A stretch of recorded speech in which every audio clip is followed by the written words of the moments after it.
All right, you're here again with Josh Emke and Jeremy Trosdahl of One Claim Solution. And we're here to answer a few more questions today that we hit commonly and a couple topics. So it should be a good one. Yeah, so one of the topics we get a lot is just the overall OCS and homeowners and how that works. And so the first question we got regarding OCS and homeowners is, does OCS ever reach out to homeowners? This is an interesting question because the answer is yes and no. The answer is yes, but only when one of our contractors gives us permission to do so. You know, like we've touched on previously, one of the big things that contractors are super hot to trot about is their Google reviews or online reviews, right? And those obviously come from homeowners, their customers. And so we want to treat those customers with kid gloves every single time if there is a need to contact them. Most of the times we don't ever have to contact the homeowner. The only situations where we might have to contact a homeowner is if the carrier is not wanting to process the claim because they're trying to get in touch with the policyholder and they need certain information from that policyholder, or if the insurance company sends a check directly to the homeowner. We'll try to get ahead of that as fast as we can, let the homeowner know a check is coming to them, that it's not theirs. They don't get to go to Disneyland with that check. This is actually for the contractor.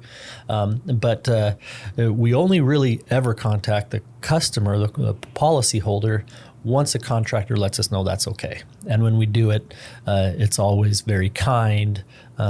We understand that as the contractor's customer, and so we treat them gently like that.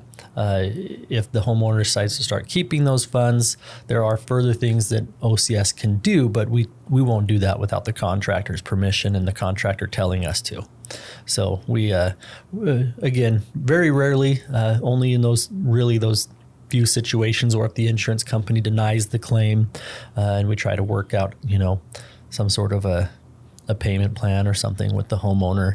Those are really the only times we might ever contact the homeowner. Yeah, and I would just add, it's not usually on a claim-by-claim basis. This is once the contractor knows who we are, what we do, how we do it, we have kind of full autonomy to engage with the homeowner because they trust us. They know that we know how to handle it, and so I know this is really a question that comes up either in the onboarding or within the first week or two of us handling their accounts receivables. But outside of that, we don't get this from our established contractors because they understand and believe in what we're doing and how we're doing it. And our obvious goal is to never, ever, ever be a reason why the homeowner would be more upset or more adversarial to the contractor. We obviously work very, very gently with the clients that our customers have worked so hard to get. Yep, that's right. Okay, so how should I introduce homeowners to OCS? This is an important aspect of what we do. A lot of times we encourage our contractors, any issues that might come through this process a lot of times come from homeowners not being super aware of what's going to happen. For almost every single homeowner that has a water loss, it's their first time having a water loss. They don't know what to expect. And where we find it super helpful is those contractors that work with homeowners, help them understand the process, every step of the process, and what to expect from that process. Part of that is, hey, look, we use a third-party company, just like doctors' offices do, to help work with insurance companies to get this paid. The company we work with is OCS, and most likely they won't be contacting you, but if they do, this is who they are, and they're here to actually help both of us get this paid from the carrier so that we can, you don't have to mess with a homeowner, so you can keep worrying about putting your house back together, and so that we can focus on putting your house back together as well while they work on the insurance part of it. And so the contractors that do that, that's very, very helpful. Yeah, but I would add, they may contact you. That's, again, our billing agency.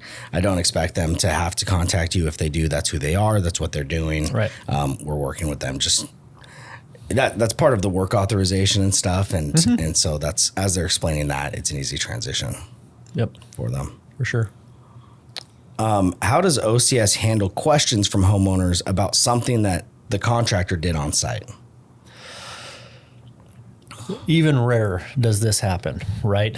Again, a lot of times these questions can be, cut off at the pass by the contractor being transparent with the customer about what they're doing and what the process is going to look like, what their bill might look like, those types of things. But there are occasions where, when a customer or homeowner receives funds from an insurance company, OCS will reach out to them to try to, instruct them on where to send that payment and how to process that. And at those times, sometimes questions do pop up. They see a check, right? And it's like, oh, did they really do all of that? I didn't see them do this, and so we do get questions from homeowners from time to time, and we handle those questions very similar to how we would handle a claims adjuster, a little nicer maybe sometimes, and not necessarily dumb it down, but at least layman's terms, kind of what's going on with the claim and why those charges are there, what they represent, and why they were on there, and why the contractor had to do those things. And so don't happen a lot, but when they do, our people are very well trained to handle those types of conversations too, and help the homeowners understand. Yeah, if I was to give an example of one that I've seen, and this is the one that I feel like homeowners, if ever, are the ones that they attach to. There you go. There was not 21 fans here. And they're right. There was not 21 fans there. There was probably 7 fans for 3 days, but the invoice reads like 21 air movers, but it's because it's a daily rental of 7 air movers, and it happened to be 3 days, for instance, or 4 days at a different.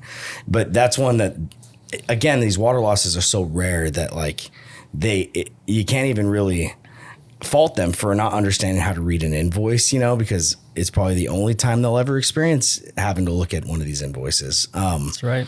But that's like the one that comes to mind when I think of a homeowner being like, there was not that much equipment here. And it's just because they don't understand how the rental agreement works and how it puts, it combines it. Yep, for sure. That's a good example. Okay. Is that it? That's it for you. All right. Your turn. So this next segment that we have deals with OCS's software that we use. This part of it's called the contractor portal. Okay. So, Jeremy, what is OCS's contractor portal?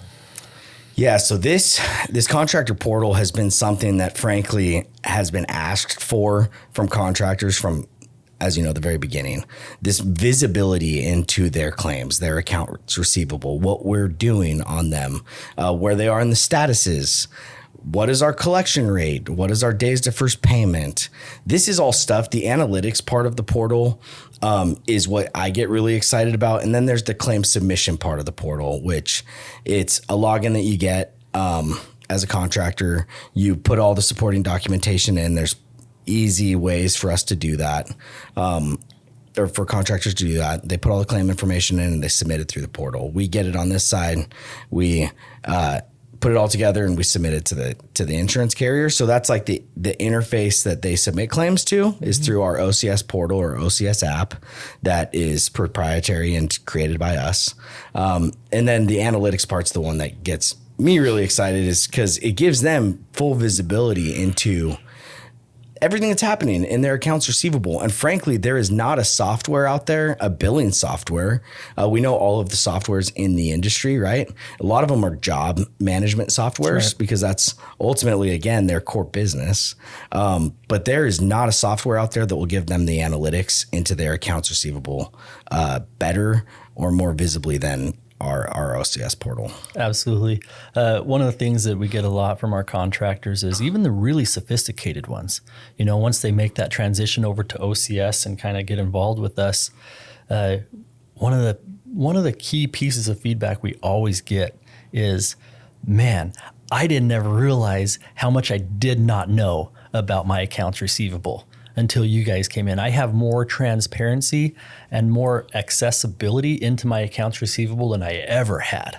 And so I was chuckling while you were kind of talking because you said that you get excited about numbers, and through our history, I was remembering some of the contractors that we would meet with, and different contractors would be like, I'm a numbers guy. Let's talk to me about numbers. And I was chuckling because you truly do get excited about numbers. Like, you are a numbers guy, and nothing gets you more excited than being able to analyze the performance of OCS and how we are doing for our contractors. And so that transparency is highly driven by your fascination with analytics on that kind of stuff. And I freaking love it. It's cool. So next part of that is, what plans do you have for expanding the portal? So, man, we have a lot of requests already for like what would make the portal better. I think internally we have a lot of things that we believe would also make the portal better. That is going to be a long development process, meaning not that it's going to take long to see version 3, 4, 5, 6, 7 of the portal, but that we will never stop making that portal better. A couple things that come to mind on the portal is this model of, well, I guess there's two things that I think that would be really neat to see, which is the predictability of a claim settlement, right? We have 7-8 years of historical claim documentation that says if this invoice is X, documented like Y, and with carrier C and with adjuster B, and we predict that this claim is very likely to settle. That would be a neat. That's one thing that we are looking at doing and already kind of developing. The thing that I see coming next in the portal, if it isn't here already, is the chat feature where we're able to communicate with our contractors via an app, right? And they're able to say, hey, I forgot to submit this form with this claim. Here it is. Can you go ahead and attach it? All through the app, versus through email. There's also a part of the portal right now that's the AI function of the portal that they can say, hey, what's the status on this claim? And what it'll do is it'll pull from all of our software and our knowledge base, and it'll pull from some of our notes, and it'll say, hey, here's what it is. Here's where the adjuster is saying is happening. This is where we believe that this claim is going, i.e. it's going to settle for $13,000, right? And if they're able to just punch in, hey, what's the status on any given claim, versus having to call or email us, that's one of the features that's, I feel like, going to be used a lot. Yeah, that's pretty cool. We had our demo on that earlier, and it was pretty impressive. The kind of stuff that AI is making possible, even for just this segment of the industry, is pretty cool. Yep. So super, super excited that we're implementing and using a lot of that. It's been cool to see. Next question on this contractor portal segment is, how can billing data be used to inform a restoration contractor's business decisions? Yeah, so this goes kind of to that predictability model that I was kind of referencing. Again, if it's a situation where, let's say it's a carrier that is maybe not the easiest to work with, right? Is this a job that is X amount of size, right? Is this a job that I want to even take? Could be one of the things. B, it's a cash flow predictor, right? Where it says, okay, if I submitted 400 claims over the past 2 months, but it's only carrier X, carrier X could be really slow to pay compared to carrier Y. Right. And it'll predict cash flow of a business, right? It'll say, I expect X cash flow to come in at Y percentage within the next 30 days. That's huge for a business that, again, has to wait for their accounts receivables, right? Yeah. And it's an unpredictable wait, right? Is it going to be, am I going to get paid next week, or am I going to get paid in 4 months on this claim? Right. Obviously our goal at OCS is to get it paid in a week, that would be ideal for everybody. But the predictability of cash flow, I think, for these contractors is going to be huge. And that's one of those portal enhancements that I think will make a big difference. Absolutely. Just having that clarity and that transparency into your accounts receivable and understanding. And being able to make a business decision or plan based on real data, not just a guess, but real data. Yeah. What do I have in my accounts receivable? Like, am I going to go spend on a Christmas party for my whole people? Am I going to spend 10 grand or am I going to spend 50 grand? Right. Yeah. Like what's in my pipeline? And when do I expect that to hit? That's real. At what collection? Yeah. Rate. Absolutely. Yep. Okay. So this next segment of questions is surrounding claim negotiations. So first question is, how does the claims negotiation process at OCS work? That's proprietary information. I'm not going to share it. Just kidding. No, there's no real science behind it. There's only so many ways you can skin a cat. And OCS has developed a very successful way of handling these claims, and the first step is making sure that the contractor is set up correctly from the beginning with the right documentation, the right work authorization, those types of things, and then getting that submitted as quick as possible to the carrier. Once it's submitted to the carrier, then it just comes down to follow-up, constantly reaching out, making sure that the carrier received it, and then answering any questions, trying to even maybe set up a specific time where you can talk to the adjuster about that claim, schedule an appointment, whatever it might be. Again, I was semi-joking when I said that it's proprietary information, but it kind of is. It's a process that we've kind of developed over the last 8 years that works. And it is what makes us really successful at what we do. But it is handled where I think the key to it is being able to have the manpower and the ability to follow up. The follow-up is everything in this process, and making sure that the adjusters have what they need, that their questions are getting answered, and being able to kind of stay in their ear on that so that the invoice stays at the top of the pile. Yeah, and I would just add to that, our claims team's very well trained in this is all we do.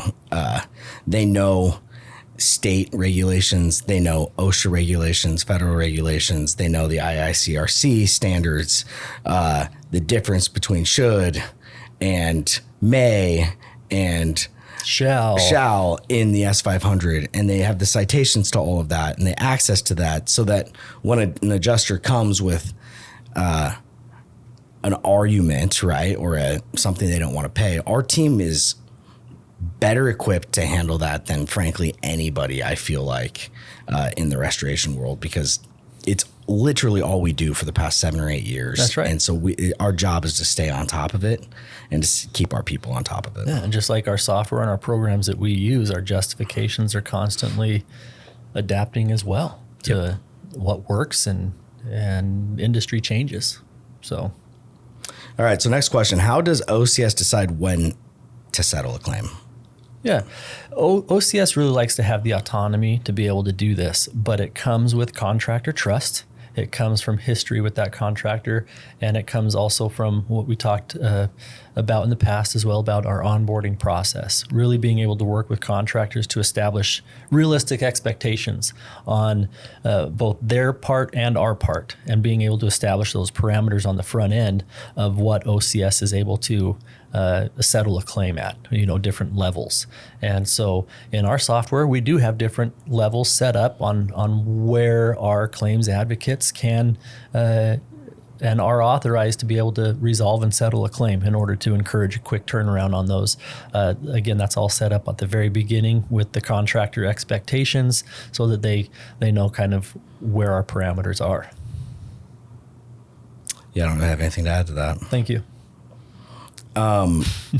So next question is, how do you handle claim denials?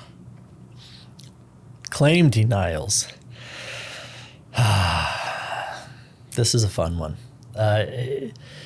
There's a lot of different ways a contractor can handle a claim denial, right? And OCS has handled claim denials differently throughout its history. Currently, OCS does not challenge claim denials personally. There are things that OCS will do. We'll work with the contractor to maybe get some more information that we can get to the carrier or the adjuster to really help educate the adjuster as to what really went on with the claim and why they should cover it. But when the carrier officially sends out that denial letter and it's done and they're not changing their position, at that point, OCS will turn the file back over to the contractor, or put the contractor in touch with a company or attorney that might, in their jurisdiction, be able to go and challenge that denial with the carrier. Or we'll end up working directly with the homeowner, depending on what the contractor wants us to do, in order to effectuate some sort of a cash pay discount on the claim, depending on what that all looks like. But claim denials can be tricky on this kind of stuff. So a contractor can absolutely help that process with how well they document the loss. Are they taking good pictures? Are they, taking video of the cause of loss itself, water spraying out of a pipe, versus just pictures of the damage after it, the water's turned off and everything. So there's things that we can do as well, working with a contractor on the front end. But once the claim's actually denied, that's typically the 3 places it'll go. Does OCS go to arbitration or litigation? OCS does. We do. We have. We are. Nobody likes litigation. Nobody. Carriers don't even really like it. And so, but it is a tool that they often try to employ in order to be able to pay less. But OCS does have different attorneys that we work with in order to handle different situations. Very rarely do we go to arbitration or even litigation, to be honest. Those don't happen too often. But we do have the ability to handle them when they do come up, and work with the contractor in order to handle that. Yeah, it's definitely not something we want to do. It's definitely something we've done. And historically, on big matters such as like the assignment of benefits, we've litigated that all the way through the Court of Appeals, got a favorable ruling there.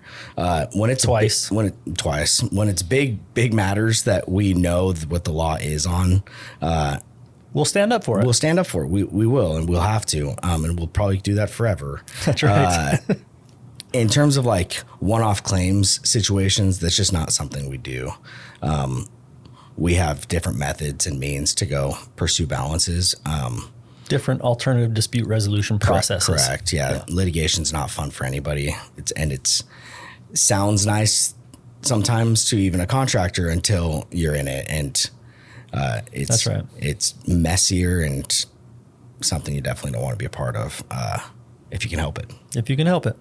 Okay. So in this next segment, Jeremy, we're going to talk a little bit about OCS and who is the OCS team. All right. Who are your claims advocates? Question 1. Yeah, so claims advocates, man, we span the horizon on this. We have some claims advocates that had zero experience in claims or property and casualty insurance ever, right? They started with OCS. They could have started in a different department. They could have started as a claims advocate years ago. And they've been trained solely here at OCS. Become certified potentially in IICRC. And so we have that level of zero knowledge. And then we have former adjusters, right, from some of the largest carriers that are claims advocates over here. They have the ability, all of them, whether they started with zero knowledge or have had 15 years experience as a claims adjuster knowledge, they all have the ability to negotiate and settle these claims because we have our internal training as well. That makes and prepares everybody for being able to settle a claim. I would say some of the trainings that we have deployed are like the IICRC trainings, the courses for water mitigation contractors. Even though we're not contractors, it's good for our people to know and see and become certified in what they do and what contractors do. So they're just more knowledgeable of the process, right? We've had experts come in and teach courses on, man, I think of, I'm not going to name drop people, but I think of some of these experts that are like biochemists, that can really, microbiologists, that can really talk about the science of drying a structure, the science of contaminants, the science of how that works. And our people are well equipped now to be able to justify potentially why that on an invoice would have needed to be done. I think of like a decontamination of a piece of equipment, right? Well, they're well equipped because they had a microbiologist come tell them how this gets into equipment. We've done ride-alongs. Our people have done ride-alongs with contractors to go put them out in the field with the contractors to see what it looks like to put a containment barrier up, right? How they place their equipment, what it does, how quickly it does it, how to make it faster, how to put the best situation for drying standards in place, right? And so our people just like become very, very well equipped in what the contractors do. And then on the flip side, we have just all the documentation in the world regarding, again, OSHA regulations, federal regulations. I think of like NESHAP for asbestos stuff, IICRC. Like they know everything that needs to be done and should be done on any given job. And there's no one better equipped than our claims advocates to do that. Yeah. Do you think it helps our claims advocates to have access to legal help on a lot of this stuff? Yeah. Again, this documentation that we've gathered has been years in the gathering, right? State specific across the nation, right? And it's all at their fingertips in our knowledge base. They're able to search anything and get the relevant information. And again, the legal is part of that. What's legally required of our contractors to do, and what is not, right? And so absolutely. I think that the 7 or 8 years of just gathering data in terms of local, state, or federal regulations has given us the ability to really argue invoices and justify invoices to the best of our ability. Okay. The next question kind of goes along with the claims negotiation section that we talked about previously, but kind of carries that on a little further. How often does a claim advocate work on one of my invoices? Yeah, it's a great question. It'd be one of the questions I'd have if I was a contractor. So we are, and this varies because of the engagement of an adjuster, but our goal is to touch every claim every 2 to 3 days. That's a follow-up every 2 to 3 days with an adjuster. Now, if an adjuster's on vacation, right, and says, hey, I'm not going to be back and there's no one here to help, then we'll push that out. Try to respect that. We'll try to respect that if we can. If the claim's 50 days old in our system, then we're going to go to a team member, right, and we're going to be touching it. And the frequency of our claim follow-up also increases as the claim ages. Correct. But 2 to 3 days is, I would say, like a very fair, reasonable expectation that we meet. And does the same claim advocate work on all of a contractor's invoices? Meaning, are they assigned one claim advocate? Yeah, so that's a good question. So the answer is no to that. The reason for that is our claims advocates are actually distinctly separated by carriers in pods, right? And so we try to develop really good relationships with these carriers so that one claims advocate can settle 15 claims on one phone call, because that adjuster with that carrier has potentially 15 different contractors that they have on their desk also, and our claims advocate can then settle. That helps us with our speed to payment. So we separate not by contractor, but by carrier. Perfect. Next question kind of goes along with the previous section about the contractor portal. How can I check in or follow along with the status of my open claims? Yeah, we touched on this on one of the other segments. The contractor portal gives you really hyper good visibility into your claims. The analytics, we are very transparent. And then again, the AI thing that I touched on will give you the ability to type in a claim and say, like, what's the current status of this? And it'll pull from our internal software what's happening on that claim and what has happened historically on that claim. Perfect.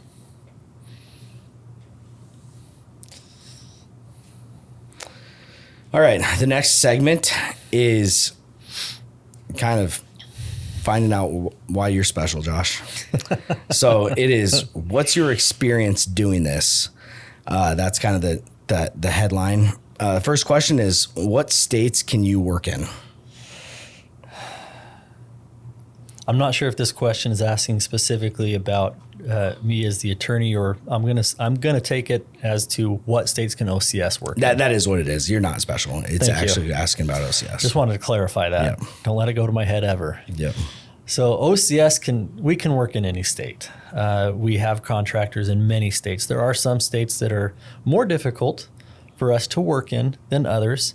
A lot of our success and ability to bring the accountability comes from the assignment of benefits. And so states where the assignment is, that are friendly to the assignment, those are the states where we excel in, and where we can work our most magic in those states. That's the majority of the states. That's true. That's typically going to be the answer, is like we're stronger in 90% of them. Yeah. There's 10% that it's just like, more hurdles to jump over. But I would say if you're interested, and you're in any state, call us and we'll tell you whether or not there's a hurdle or two to jump over. Yep. But any state, we can handle it. Right. How will you help me modify my contract and work authorization? Yeah. So the work authorization that we really encourage our contractors to use is a work product as well. It's something that we have developed over the life of being in this industry, and not just over the life of being in the industry, but it's been any modifications to it, changes come as a result of potential litigation that we have been involved with, where we've been like, hey, let's tweak it a little bit here because it'll make it a little bit stronger as well. And so the work authorization that we really try to encourage our contractors to use is a work product that has been developed, and it's a short document. It's not like a 15-pager. These homeowners are already stressed out enough. For the franchisee type of contractors, a lot of times they have their own work authorizations they're required to use, and so we will try to work with them in order to implement certain portions of our work authorization that are necessary for us to do what we do. But absolutely work with every contractor on that from the get-go. Some prefer to keep their own, and we'll just make help them make the changes that are needed there, and have their attorneys review it for accuracy. But yeah, absolutely, that's key. What do contractors say about working with OCS? What do they say about working with OCS? We've had the ability, and it's been really good, where pretty much every contractor that we've ever billed with, we've had a good relationship with. There's been a couple that we no longer bill for, but for the most part, once contractors come and work with us, they stay, and they stay for a reason. We've had contractors that started working with OCS, and they were doing, 10 to 12 claims a week, which is pretty good. That's a good sized contractor. And once they started working with us, they were able to take that extra time and manpower and focus to really grow their business to where they got to where they were doing closer to, 80 claims a week, which is huge.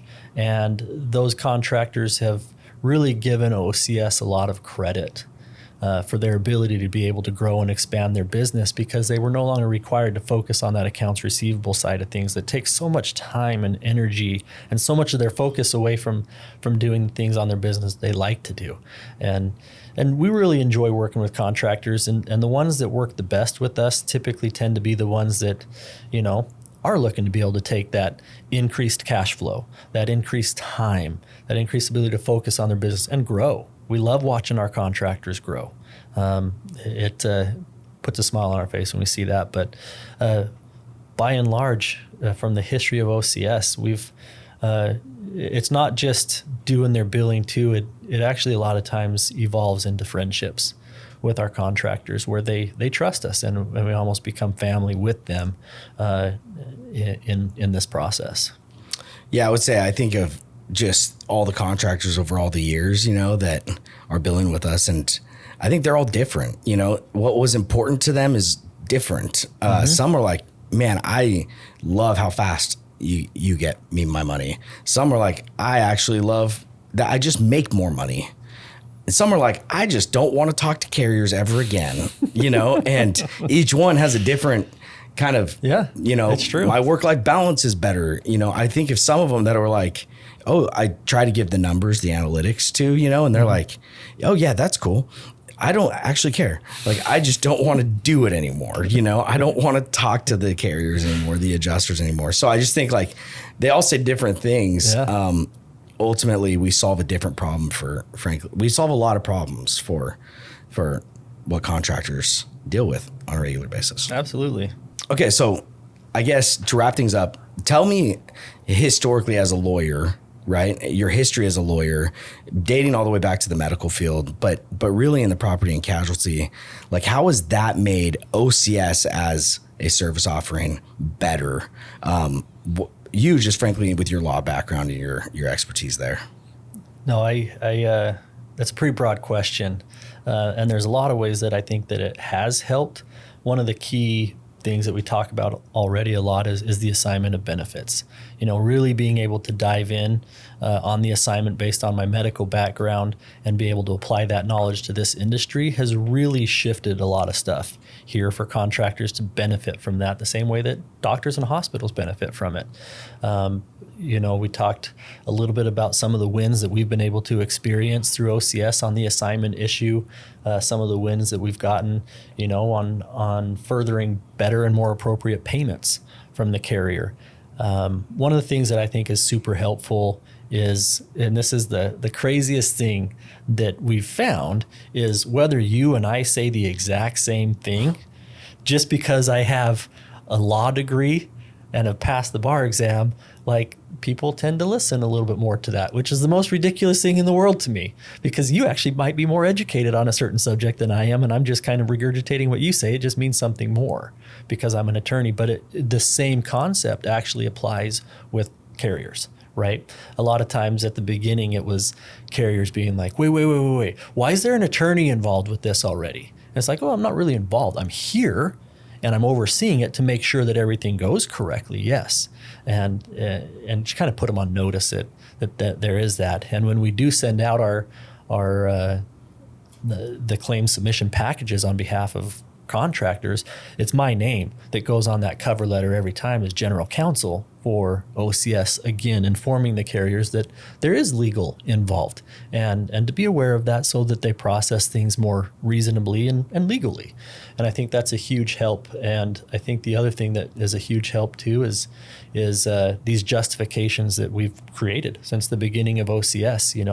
A lot of times our claims advocates, being able to hear it from an attorney, it just gives them a lot more confidence to be able to hold and stick to their guns on some of these justifications that they're pushing through. It's just, it's been a wild ride, OCS is kind of a one-of-a-kind company. There's really nobody else out there like us that does what we do and brings the legal aspect to the accountability of the claims adjusting process.